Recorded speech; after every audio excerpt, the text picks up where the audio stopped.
కాటుక కనులు విప్పారకపోతే. హస్బెండ్ చనిపోయాక మీరు ఎదుర్కొన్న సమస్యలు ఏంటి? ఎలా ఉన్నవని ఇంతవరకు కూడా అడిగిన వాళ్ళు ఎవరు లేరు నన్ను. ఒక్కదాన్ని సింగిల్ గా చేయడం, పిల్లల్ని పోషించడం, ఇంటికి రెంట్ కట్టుకోవడం. సో పిల్లల ఫీజు మీరు ఎలా పే చేస్తున్నారండి? మేడం ఇంతకుముందు అంటే మా వారు ఉండేవాళ్ళు కట్టుకునేది. ఇప్పుడు మీకు మీ చుట్టాల నుంచి కానీ మీ అత్త వాళ్ళ ఇంటి నుంచి కానీ సపోర్ట్ వస్తుందా ఫైనాన్షియల్? ఎవరి దగ్గర నుంచి అయితే ఫైనాన్షియల్ ఏం సపోర్ట్ లేదు మేడం. నేను ఒక్కదాన్ని చేస్తున్నాను, నాకు వచ్చిన శాలరీతోనే నేను ఇల్లు నడుపుతున్నాను మేడం. ఇప్పుడు కరెక్ట్గా రెంట్ కట్టుకోవడం, మాకు ఇంట్లో అంతా బాగానే ఉండేది. హెల్త్ బాగాలేనప్పటి నుండి ఒక 3 years నుండి నాకు ఈ ప్రాబ్లమ్ స్టార్ట్ అయింది.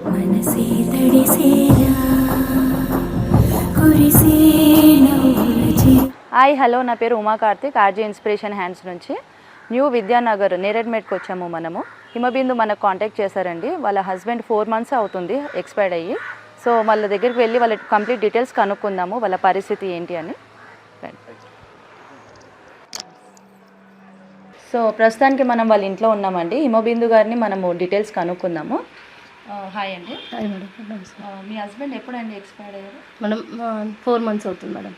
ఎలా ఎక్స్పైర్డ్ అయ్యారు? బీపీ ఎక్కువయ్యి బ్రెయిన్లో బ్లడ్ బ్లీడ్ అయ్యి చనిపోయాడు. ముందే తెలుసా అండి మీకు తనకి బీపీ ఉంది అని తెలుసు.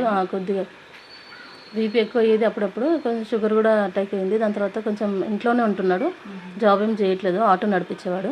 సో నేను ఒక్కదాన్నే పని చేస్తున్నాను మేడం. అంటే మీరు హస్బెండ్ ఉన్నప్పుడు వర్క్ చేస్తారా, లేకుంటే ఇప్పుడే హస్బెండ్ ఎక్స్పైర్డ్ అయ్యాక చేస్తారా? కూడా కొంచెం ఫైనాన్షియల్గా ప్రాబ్లమ్స్ ఉన్నాయని ఇంకా చేస్తున్నాను మేడం అప్పటి నుండి. ఆయనకు కూడా అప్పుడప్పుడు హెల్త్ బాగుండదు, ఆయన ఇంక ఇంట్లో ఉంటున్నాడు, ఇంకా మాకు కూడా ఇంట్లోకి వెళ్ళట్లేదు అని చెప్పేసి నేను వెళ్తున్నాను. సో తను ఆటో నడిపించేవారు. సో తను ఉన్నప్పుడు మీకు అంటే అప్పులు ఉన్నాయి కానీ ఫైనాన్షియల్గా అయితే ఇంత ప్రాబ్లం ఉండేది, ఇంత లేదు. కానీ ఇప్పుడు ఇంకా కొంచెం ఏంటంటే ఒక్కదాన్ని సింగిల్గా చేయడం, పిల్లల్ని పోషించడం, ఇంటికి రెంట్ కట్టుకోవడం, అది నాకు కొంచెం ప్రాబ్లం ఎక్కువ అవుతుంది మేడం. పాప ఏం చదువుతుందండి? ఏ క్లాస్? 9th class. ఏ స్కూల్? గవర్నమెంట్. ఇక్కడ సెంట్ Neredmet. School parent ZPHS Neredmet. ఏ క్లాస్? 9th. నువ్వు 7th class. ఏ school? SRDJ. Degree school. So పిల్లల ఫీజు మీరు ఎలా పే చేస్తున్నారండి? మేడం ఇంతకుముందు అంటే మా వారు ఉండేవాళ్ళు కట్టుకునేది. సో అందుకని పాపని గవర్నమెంట్ స్కూల్ వేసాను. బాబు ఒక్కడంటే నేను ఏదో పోషించుకునే శక్తి ఉంది కదా అని ట్రై చేయడానికని ఇంకా ఏదో బాబుని చదివిద్దామని అదే స్కూల్లో కంటిన్యూ చేసినాను. మీకు ఎంత వస్తుంది శాలరీ? మీరు ఎక్కడ వర్క్ చేస్తున్నారు? ప్రస్తుతానికి అయితే 12,000 వస్తుంది మేడం. నేను గౌతమ్ నగర్లో చేస్తాను, మల్కాజ్గిరి గౌతమ్ నగర్లో. మీకు ఎంత వస్తుంది శాలరీ? ఇప్పుడు 12,000 వస్తుంది మేడం. ఇది ఓన్ హౌస్ అండి, rent house? Rent house madam. Rent 6,000 pay చేయాలి. అంటే మీకు వచ్చే 12,000లో మీరు 6,000 రెంట్కి పోతుంది, 6,000 మీకు బై హ్యాండ్ వస్తుంది. అంతే మేడం. ఇప్పుడు అది మీరు ఎలా ప్లాన్ చేస్తున్నారు? ఫీజు కానీ ఇల్లు మెయింటెనెన్స్ కానీ మీరు ఎలా ప్లాన్ చేస్తున్నారు? అదే మేడం, ఇట్లా ఎవరు అంటే మీరు నాకు తెలిసి మీరు ఇట్లా హెల్ప్ చేస్తారని చెప్పారు. రాణి మేడం ఇంటి దగ్గర ఉంటుంది. సో తను హెల్ప్ చేస్తారు అని మీకు చెప్తానన్నారు. సో దానికి మేము కొంచెం సపోర్ట్ తీసుకొని మా బాబుని చదివిద్దామని అనుకుంటున్నాం మేడం. అంటే ఇప్పుడు మేము సపోర్ట్ చేస్తాము ప్రెసెంట్, కానీ ఇప్పుడు మీకు మీ చుట్టాల నుంచి కానీ మీ అత్త వాళ్ళ ఇంటి నుంచి కానీ మీ మదర్ అక్కడ వాళ్ళ నుంచి మీకు ఏమైనా సపోర్ట్ వస్తుందా ఫైనాన్షియల్? ఎవరి దగ్గర నుంచి అయితే ఫైనాన్షియల్గా ఏం సపోర్ట్ లేదు మేడం. ఏదున్నా నేను ఒక్కదాన్నే చేస్తున్నాను, నాకు వచ్చిన శాలరీతోనే నేను ఇల్లు నడుపుతున్నాను మేడం. ఇప్పుడైతే మీ మమ్మీ వాళ్ళు ఎక్కడ ఉంటారు? మల్కాజ్గిరిలో ఉంటారు. అంటే వాళ్ళ నుంచి మీకు ఏం సపోర్ట్ ఏముండదు మేడం. అంటే మీ బ్రదర్స్ సిస్టర్స్ అంటే ఇచ్చినా కొంచెం ఏదో అప్పటి వరకు అవుతుంది, కానీ ఫీజులు కట్టేంత, ఇంటి రెంట్ కట్టేంత వరకు ఎవరితో హెల్ప్ చేయట్లేదు. ఏదైనా చిన్న చిన్న ఖర్చులు ఉంటే వాళ్ళు అక్కడ వరకు వాళ్ళు హెల్ప్ చేస్తారు. సిస్టర్, బ్రదర్, మా మదర్, ముగ్గురు కొంచెం. అంటే ఇప్పుడు మీ హస్బెండ్ వాళ్ళ టెన్షన్ పడకు,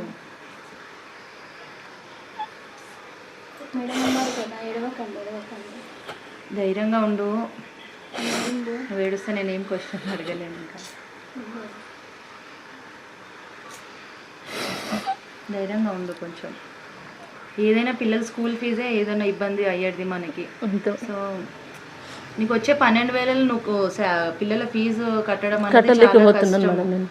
ఇప్పుడు మీ అత్త వాళ్ళ ఇంటి నుంచి మీకు ఏమైనా హెల్ప్ వస్తుంది? లేరు మేడం, అత్త మామ ఎవరు లేరు. మగదులు ఉన్నారు, వాళ్ళు కూడా రెంట్ హౌస్లో ఉంటున్నారు. వాళ్ళు కూడా అంటే వాళ్ళకు కూడా ఆర్థిక పరిస్థితి బాగాలేదు. సో మీకు హెల్ప్ చేయడానికి వాళ్ళకు కూడా సమర్థలేదు. ఒకవేళ ఉంటే ఎవరైనా హెల్ప్ చేస్తుండే, ఇలాంటి పరిస్థితి ఉంది అని. అంటే అప్పుడప్పుడే తమ్ముడు మా అక్క అవుతారు, కొంచెం కొంచెం హెల్ప్ చేస్తారు.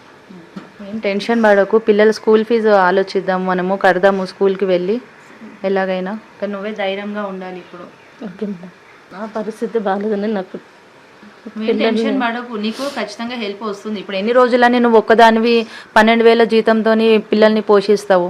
ఇప్పుడు నీకు కూడా ఒకరి సపోర్ట్ కావాలి. ఇప్పుడు నువ్వు కూడా ఇంటర్ చదువుకున్నావు, ఇంటర్ చదువుకొని నీవు ఎంత ఏమైనా 12,000 15,000 శాలరీ వస్తుంది. అందులో 2 పిల్లల్ని మళ్ళీ ఇల్లు మెయింటైన్ చేసుకుంటూ, ఈ ఇల్లు రెంట్ పే చేసుకుంటూ ముందుకు వెళ్ళడం చాలా కష్టము. అందుకే నేను ముందుకు వస్తున్నాను మీకు పిల్లలకి సహాయం చేయాలని. సో నువ్వు ఒక్కదానివి ముందుకు వెళ్ళడం అన్నది అది ఇంపాసిబుల్. నువ్వు ధైర్యంగా ఉండి కొంచెం ముందుకే, మెయిన్ నువ్వు ధైర్యంగా ఉండాలి. సరే మేడం. ఇప్పుడు పెళ్ళికి ముందు ఎలా ఉంది, పెళ్ళి తర్వాత ఇప్పుడు హస్బెండ్ ముందు మీకు సిచ్యువేషన్ ఎలా ఉంది, హస్బెండ్ చనిపోయాక మీరు ఎదుర్కొన్న పరిస్థితులు ఏంటి చెప్పండి. అప్పటి నుండి అయితే ఇంత ప్రాబ్లం ఏం లేకుండేది మేడం. నాకు కరెక్ట్గా రెంట్ కట్టుకోవడము, మాకు ఇంట్లో అంతా బాగానే ఉండేది. ఇప్పుడు ఈ 4 months నుండి అంటే హెల్త్ బాగాలేనప్పటి నుండి ఒక 3 years నుండి నాకు ఈ ప్రాబ్లమ్ స్టార్ట్ అయింది. 3 years ముందు నుంచి ఆయనకి హెల్త్ ఇష్యూ ఉందని మీకు తెలిసింది. అంటే ఆటోకి అయినా ఏదైనా పని చేయమన్నా కొంచెం హెల్త్ సపోర్ట్, అంటే బాడీ సపోర్ట్ చేయకపోయేది. దానివల్ల ఆయన ఏం చేయలేకపోయాడు పని. ఇంట్రెస్ట్ చూపించేవాడు కానీ ఆటో తెచ్చుకున్నా నడిపించేంత.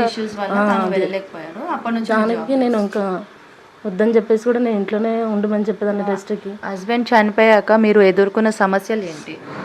ఎవరు ముందుకు రావట్లేదు మేడం. నాకైతే ఎలా ఉన్నావని ఇంతవరకు కూడా అడిగిన వాళ్ళు ఎవరు లేరు నన్ను. అంతే, అదే స్కూల్లో ఫీజు కట్టాలన్నా అంటే ఎవరైనా హెల్ప్ చేయడానికి కూడా రెడీగా లేరు. నేను కూడా ఎవరిని అడగలేదు మేడం ఇంకెప్పటి వరకు. వాళ్ళు ఏదైనా చేస్తారేమో అని చూసాను కానీ ఎవరైతే చేయడానికి ముందుకు రావట్లేదు. ఇంకా వేరే విధంగా ఏమన్నా మీరు పరిస్థితులు ఎదుర్కొన్నారు? అట్లా ఏం లేదు మేడం. ఇంకా సో ఏంటంటే ఫైనాన్షియల్గానే అయితే ఎవరు సపోర్టింగ్కి లేరు నాకైతే ఎవరు.